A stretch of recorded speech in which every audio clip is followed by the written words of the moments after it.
This short video will be the most important video I'll ever make, and possibly the most important video many of you will ever watch. I am going to prove that this is an actual image of the prophet Joseph Smith and has the strongest chain of custody of any image of the prophet back to Emma Smith. I am going to show you how the mere existence of this image fulfills two of his little-known and rarely quoted prophecies and proves Joseph Smith Jr. to be the greatest and most precise prophet of all time. To do this, I need you to go back in time with me to 1835.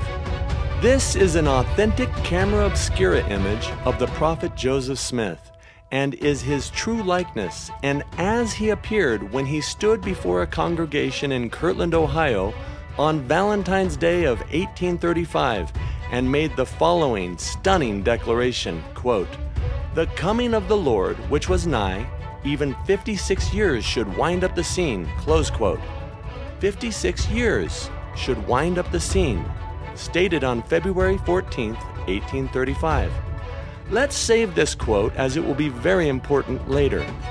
Let's take this photo with us 4 years into the future to Philadelphia, where Joseph lodged and preached during the winter of 1839 and early 40, after his release from Liberty Jail, where he had lost 50 pounds, and where he very likely had this daguerreotype taken of himself by Robert Cornelius at his photography studio on 8th and Market Street.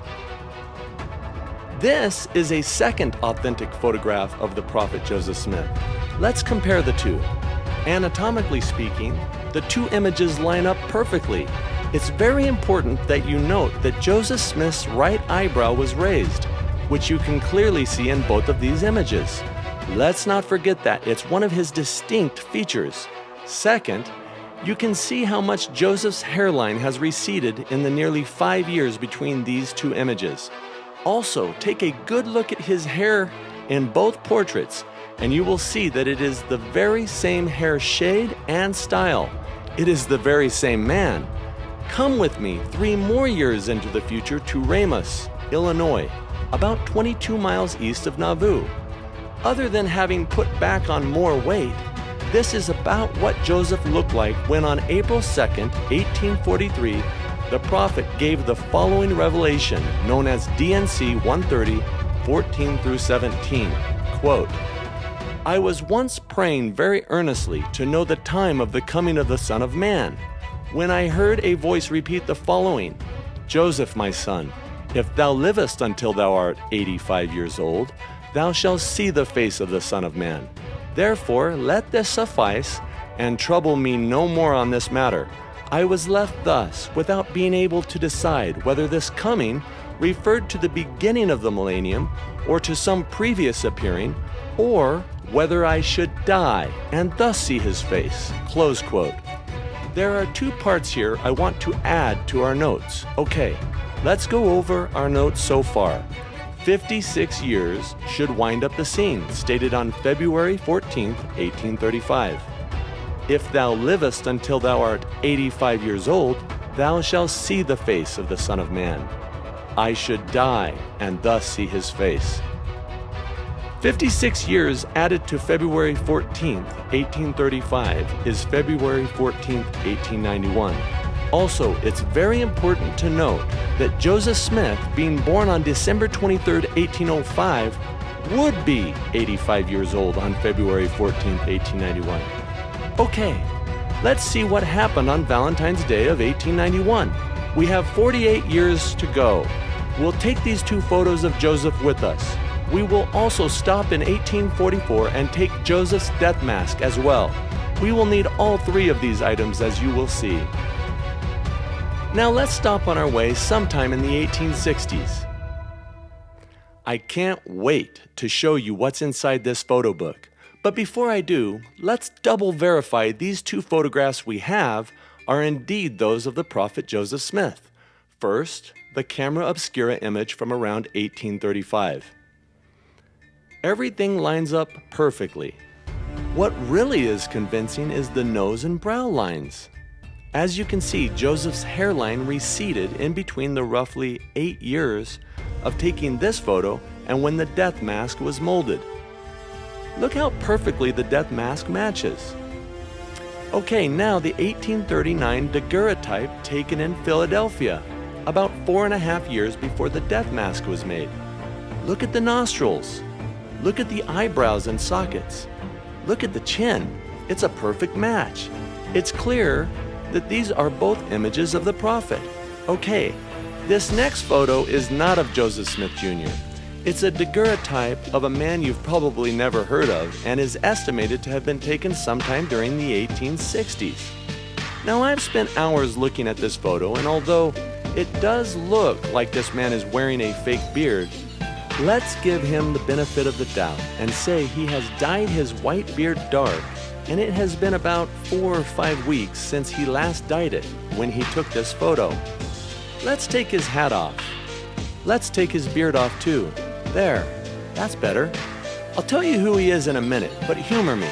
And let's compare his face to that of the first image of the prophet Joseph Smith.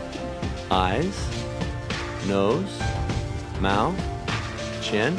As you can see, everything matches up perfectly so far.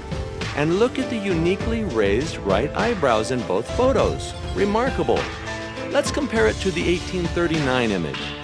Eyes, nose, mouth, chin. Again, a perfect match. And look at the raised right eyebrows. Amazing. Now humor me again, and let's overlay the death mask. Wow, that is incredible. Look how perfectly his face lines up with the death mask. Keep your eyes on the nose. Watch the eyebrows. This really is amazing. It really is a perfect match. In fact, I'd say this man's face matches the death mask as good, if not better, than the other two. Okay, so who is this man? His name is Louis Crum Bidamon, and he is Emma's second husband. That is right. Emma's second husband looked identical to her first husband, Joseph. Let's get on with this adventure. We won't need the first photo or the death mask from here, so let's put them back where we found them. Let's get back on our way to Valentine's Day of 1891.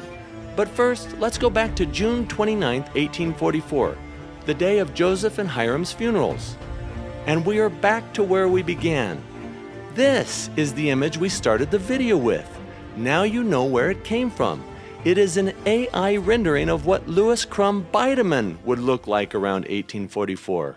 Let's compare Joseph and Louis's faces with a face morph. Now look at that.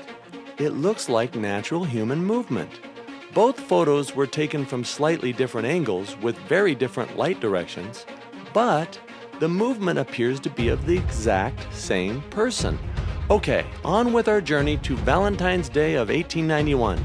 But real quick, did you ever hear that on the day of Joseph and Hiram's funeral, that the bodies of Joseph and Hiram were taken out of the wooden coffins and were replaced with sandbags and then buried? That is the official narrative. Let's move forward to December 23, 1847, when Emma married Louis Crum Bidamon. That's right, Emma married Louis Bidamon on what would be Joseph Smith's 42nd birthday. If that doesn't raise your own eyebrows, I don't know what will. But regardless, Louis and Emma were truly in love as proven in multiple letters between the two throughout their marriage. Louis was said to be, quote, as good as stepfathers can be, close quote, by Joseph Smith III. Here is a photo of Louis with Joseph's 4 sons, approximately 15 years after Joseph was murdered and 32 years before 1891. And here is a rendition of about what he and Emma probably looked like at this time. Let's move forward. Here is the photo of Louis we already saw approximately 20 years after the martyrdom and 27 years before 1891. I'm pretty sure Louis failed to dye his beard before getting photographed. That is certainly not a fake beard. Emma still looks lovely. At this point, Louis and Emma were together longer than Joseph and Emma. Next, we have a photo of what Louis looked like about 30 years after Joseph's death and 17 years before 1891. Here is a rendition of what he and Emma probably looked like at this time. 5 years later, on April 30th, 1879, Emma passed away at the age of 76. almost 12 years before Valentine's Day of 1891. The last photo we have of Louis Bidamon was taken roughly 5 years after Emma's death, around 1886, and 5 years before February of 1891. He sure looks good for 80 years old. Okay, we are almost there. On February 11th, 1891, Louis Crum Bidamon passed away. Yourself and family are respectfully invited to attend the funeral of Major Louis Crum Bidamon, Saturday, February 14th at the Nauvoo Mansion in Nauvoo, Illinois at 11 a.m. The scene will be wound up with burial at the Smith Family Cemetery on Water Street and Main. Widower of the late Emma Hale Smith Bidamon, Major Louis Crum Bidamon was born January 16, 1806, passing away on February 11, 1891, at the good old age of 85. You heard that right. When Joseph would be 85 years old, Louis passed away and was buried 56 years to the day of when Joseph declared that 56 years should wind up the scene. Now that you have this information, what will you choose to do with it? For me, I know what I chose to do. I know this information might leave some of you feeling shaken, but I can assure you that the more I have researched Louis Crum Bidamon, the more secure I've become in my belief that Louis Crum Bidamon is in fact the prophet Joseph Smith Jr.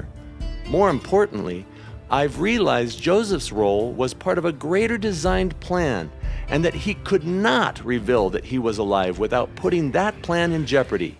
In the following episodes, I'm going to tell you how they successfully did it, how 10,000 people walked by and believed that they saw the bodies of Joseph and Hiram during their funerals, how a detailed analysis of Joseph and Louis's handwriting proves they are the same man, how the people who wrote the histories of the RLDS, LDS, and FLDS movements secretly encoded them with the number 116, and how it can give us discernment. How Hiram Smith also changed his name and became a sheriff in the Wild Wild West. How Joseph's childhood friend, Orrin Porter Rockwell, ended up in the same little town as Louis Crum Bidamon during the California Gold Rush. And that is just the beginning. If you can't wait for the next video, go to valentinesdayprophecy.org, where I have put together hundreds of my own findings in chronological order, and where you can become a researcher and a contributor to the timeline with your own discoveries. Thanks for watching, and I look forward to reading your comments.